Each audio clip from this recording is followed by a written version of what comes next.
3 दिन पहले मुझे जंगल में एक मोबाइल फ़ोन मिला था जो कि चालू हालत में है और रेडमी का मोबाइल है ये। कुछ लोग हर रोज़ जॉगिंग करने आते हैं, 5-6 लोग हैं। मुझे ऐसा लगता है कि ये उनका है, लेकिन उनकी और मेरी भेंट ही नहीं हो पा रही है। और 3 दिन पहले जब ये मुझे मिला था तो उस वक़्त आँधी आई हुई थी और ये कवर में है, तो इसमें टोन बजती हुई सुनाई पड़ी मुझे। तो मुझे समझ में नहीं आया कि ये कहाँ पर बज रहा है। तो बड़े मुश्किल से मैंने इसको देख तो लिया, उसके बाद मैं घर चला गया था। 1 दिन लाया तो उनकी मेरी भेंट फिर भी नहीं हुई। व्हाट्सएप पे एक की फ़ोटो देखी थी मैंने, मुझे लगा कि ये उस वाले ग्रुप का होगा। आज देखूँगा कि उन 5-6 लोगों में से ये किसका मोबाइल है, मुझे पता नहीं है। अगर आज मेरी उनसे भेंट हो जाएगी तो मैं उनको ये मोबाइल दूँगा और देखते हैं रिएक्शन क्या होता है। अगर मिल गए तो, मिले नहीं है 3 दिन से। मौन या फिर मौन की भाषा अंतिम गुरु के शिष्य जानते हैं। तो इस वजह से ही वो चुप रहने वाली माया को बगल में बिठाकर अपनी पर्सनल वाली सृष्टि चलाने वाले बेहोश परमात्मा को भी जानते हैं, या फिर ठगने वाली माया को अपने बगल में बिठाकर अपनी पर्सनल सृष्टि चलाने वाले बेहोश परमात्मा को भी वो जानते हैं, या फिर मौन में रहने वाली अहंकारिणी को बगल में बिठाकर अपनी पर्सनल वाली सृष्टि चलाने वाले परमात्मा को, जो कि बेहोश हैं, जो कि मन के तल वाले हैं, उनको वो जानते हैं। अंतिम गुरु के शिष्य होने की वजह से चुप रहने वाली या फिर मौन में रहने वाली माया को भी अंतिम गुरु के शिष्य जानते हैं। कमाल की बात है, परमात्मा माया को बगल में बिठाकर सृष्टि चलाते हैं। खैर, बुद्धि और मन के तल में जो साधक हैं वो ठगनी माया को इतनी आसानी से नहीं पहचान पाते हैं। उन्हें तो अहंकार के बारे में भी नहीं पता होता है। साधक की बात ना करूं, एक आम इंसान की बात अगर मैं करूं, अज्ञानतावश कुछ लोग अहंकार को शक्ति समझ रहे होते हैं। बुद्धि और मन का ज्ञान जब तक एक आम इंसान या फिर एक साधक को नहीं हो जाता, तब तक वो उच्च स्तरीय किसी भी सत्ता को नहीं समझ सकता है, ना ही उन्हें वो ग्रहण कर सकता है। बस उसके अहंकार की ही बढ़ोतरी होते रहती है। तब तक आप दृष्टा नहीं होते हैं, जब तक आप वास्तविक ऑब्जर्वर नहीं होते हैं, तब तक आप बुद्धि द्वारा घोषित सही और गलत में ही उलझ कर रह जाएंगे। और ना ही तब तक आपको ये आपके बुद्धि और मन समझ में आएंगे, जो कि आपके अहंकार को पोषित कर रहे होते हैं और आपको पता भी नहीं होता है। अगर आपकी अंतरिम जागृति हो जाती है तो चुपचाप बैठी हुई माया को भी आप भांप जाते हैं, भले ही आप उसे बताएं या फिर ना बताएं। बुद्धि और मन के तल में इंसान होता है, वो कई तरह की फिक्रों में होता है, कई तरीके की जल्दबाजी में वो होता है। मृत्यु का भय भी उसे लगता रहता है, सताता रहता है। कुछ खोने का भय भी उसे लगातार सताता रहता है, कुछ ना मिलने का भय भी उसे लगातार सताता रहता है। इन टोटल मिलाकर के ये मानव पटल की बेहोशी का पहला वाला आवरण होता है, जिसे कि बुद्धि और मन के तल वाला आवरण आप कह सकते हैं। जब तक इंसान बुद्धि और मन के तल में सर्वाइव करता है तो उसके पास वास्तविक अध्यात्म को ग्रहण करने की पात्रता नहीं होती है।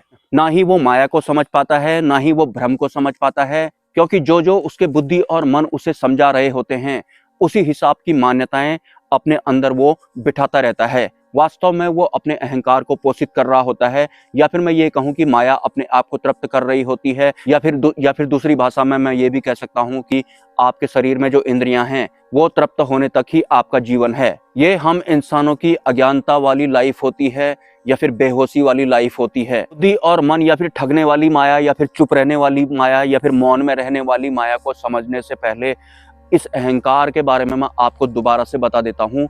जो भी आपको पसंद आता है आज तक, या फिर जो भी आपको नहीं पसंद आता है, वो आपके अहंकार को पसंद आता है या फिर नहीं पसंद आता है। मतलब आपके वास्तविक स्वरूप की पसंद या फिर नापसंद उसमें शामिल ही नहीं है। इंसान जब इस दुनिया में आता है तो फिर वो बेहोशी के आवरण में ही होता है, लेकिन इंसान के साथ साथ चिपकू अहंकार भी उसके साथ में आता है। इंसान तो जागृत होता नहीं है, जागरूक होता नहीं है, या फिर होश में नहीं होता है। ये जो चिपकू अहंकार होता है, इसे अपने आप में ही ये भ्रम होता है कि मैं पूर्ण नहीं हूँ। तो हमारे इस शरीर को अपना शरीर मानकर उसमें पूर्ण रूप से अपना हक समझने के बाद ये जो अहंकार होता है अपने आप को पूर्ण करने में लग जाता है, क्योंकि इसको अपने अपूर्ण होने का भ्रम होता है। लेकिन पूर्ण ये कभी नहीं होता है, ना ही ये कभी तृप्त होता है। ये होता ही ऐसा है। लेकिन ये अपने आप को पूर्ण करने के लिए या फिर तृप्त करने के लिए हर संभव कोशिश करता है, या फिर आपकी हर एक एक्टिविटी में ये बढ़ चढ़कर हिस्सा लेता है। तो जैसा कि मैंने बताया कि आपको जो पसंद आता है या फिर जो आपको प्रिय लगता है वो आपको नहीं लगता है, वो इस अहंकार को प्रिय लगता है आज तक का।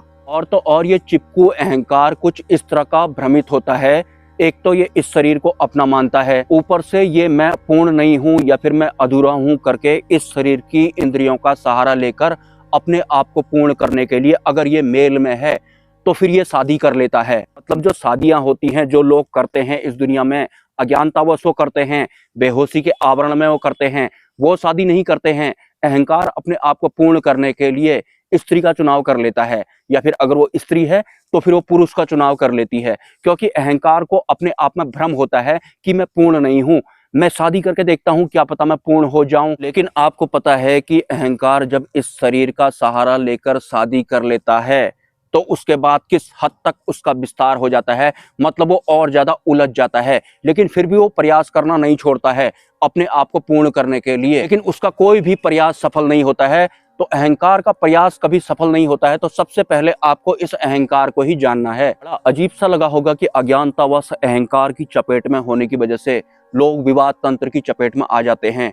एक्चुअल में अहंकार अपने आप को पूर्ण करने के लिए कुछ भी करवा सकता है, लेकिन वो कभी तृप्त नहीं होता है। अहंकार अपने आप को पूर्ण करने के लिए नॉन स्टॉप प्रयास करते रहता है, लेकिन इसको ना जानने की वजह से या फिर बुद्धि और मन को ना जानने की वजह से जो हमारा वास्तविक स्वरूप होता है हम उससे भी वंचित रह जाते हैं। मतलब जब तक इंसान जागरूक नहीं हो जाता है, जब तक वो होश में नहीं आ जाता है, तब तक एक बुद्धि, मन या फिर अहंकार वगैरह ही उसे जी रहे होते हैं।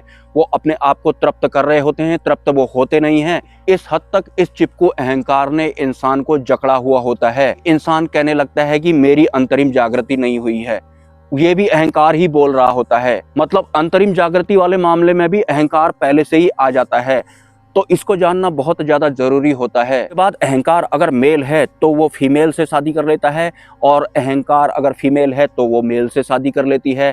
उसके बाद जब उनका विस्तार हो जाता है, जब उनकी संतानें हो जाती हैं, तो उनके संतानों के प्रति अपनी खुद की वाली जो फीलिंग होती है, सिर्फ ये मेरे हैं, बाकी को मैं नहीं जानता, इस तरह का होता है या नहीं। आम इंसान विवाद तंत्र की चपेट में आए होते हैं। वास्तव में अहंकार ने उनको विवाद तंत्र की चपेट में किया होता है अपने आप को पूर्ण करने के लिए। उनका तो कोई अस्तित्व होता ही नहीं है, ये तो पूर्ण रूप से बेहोश होते हैं। ये तो सिर्फ मैं और मेरा वाले ही हो जाते हैं। अहंकार मैं अपने हिसाब से पूर्ण हूँगा वाला होता है। तो ये जो लोग परिवार बना डालते हैं अपना, ये भी अपने परिवार तक ही सीमित रह जाते हैं। एक्चुअल में जो अहंकार होता है वो मैं सही हूँ, मेरा वाला सही है वाला होता है। तो ये भी ऐसे ही हो जाते हैं। मतलब अहंकार इनको दबाए रखता है। और ऐसा भी नहीं है कि कोई इंसान विवाद तंत्र की चपेट में आ जाएगा तो उसकी अंतरिम जागृति नहीं होगी, लेकिन पहले उसने जो अपने इस परिवारों को भोग लिया है, ऊपर से जो मान्यताएं होती हैं, जिसे आप सबसे ज्यादा प्रिय मानते हैं। क्या आप जानते हैं मन की वजह से आप किसी को प्रिय मानते हैं? मन ये काम करता है, जो फीलिंग आती है कि ये मेरा अपना है वाली, ये मन वाला होता है। मन नहीं होगा तो ये फीलिंग भी गायब हो जाएगी। ठीक इसी तरह से काल को मानते हैं लोग, मन गायब हो जाएगा तो काल भी गायब हो जाता है। ये मन के तल वाले होते हैं। अहंकार डरता भी है, अहंकार डराता भी है, अहंकार को फिक्र भी होती है, मृत्यु का भय भी उसे होता है। लेकिन अगर आपको भी मृत्यु से डर लगता है तो इस बुद्धि और मन वाले तल में सर्वाइव करने की वजह से लगता है। वरना आपको पता है कि जो हमारा आत्म तत्व होता है, जो हमारी आत्मा होती है, उसकी कभी मृत्यु नहीं होती है। उस आत्म तत्व को अगर आप जागृत कर लेंगे तो फिर आप इंटरनली कैसे हो जाएंगे? आपको तो पता है ना कि मेरी कभी मृत्यु होती ही नहीं है। इस वजह से किसी भी सिद्ध पुरुष या फिर बुद्ध पुरुष जिनकी वास्तव में आत्म जागृति हुई होती है, उन्हें मृत्यु का भय नहीं होता है, कि वो तो आत्म स्वरूप होते हैं और आत्मा की कभी मृत्यु होती नहीं है। जो बुद्धि और मन के अधीन होगा तो फिर उसे मृत्यु का भय वगैरह भी लगता है। इस विषय पर आगे को भी मैं चर्चा जारी रखूंगा। हालांकि 5-6 पता नहीं कितने बजने वाले होंगे। मैं ये मोबाइल वाले को ढूंढता हूं, अगर आज उनसे मेरी भेंट हो गई तो दे दूंगा। मुझे पता नहीं है उनमें से ही है किसी का, लेकिन है उनमें से किसी एक का, ऐसा मुझे लगता है।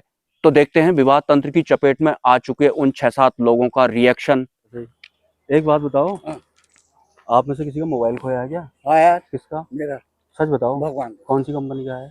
अब कंपनी तो मालूम नहीं है मेरा। क्या था उसमें बाहर से लगा हुआ? कवर लगा है, कैसे रंग का था? यही है, काले रंग में है इसमें। ये तो आपके पास दूसरा वाला है। हाँ, ये भी तो बनाया है फिर। सच बताओ किसका है? भगवान से मिला है। हैं? हाँ, आपको मिला क्या? उनको बुलाओ, मेरे को पता लग रहा तुम्हारा नहीं हुआ तो भगवान कसम, मैं आपकी कसम खा के कर रहा हूं। मैं 4 दिन हो गए। जिस दिन वो बारिश तूफान आया था उस दिन ना? उसी दिन।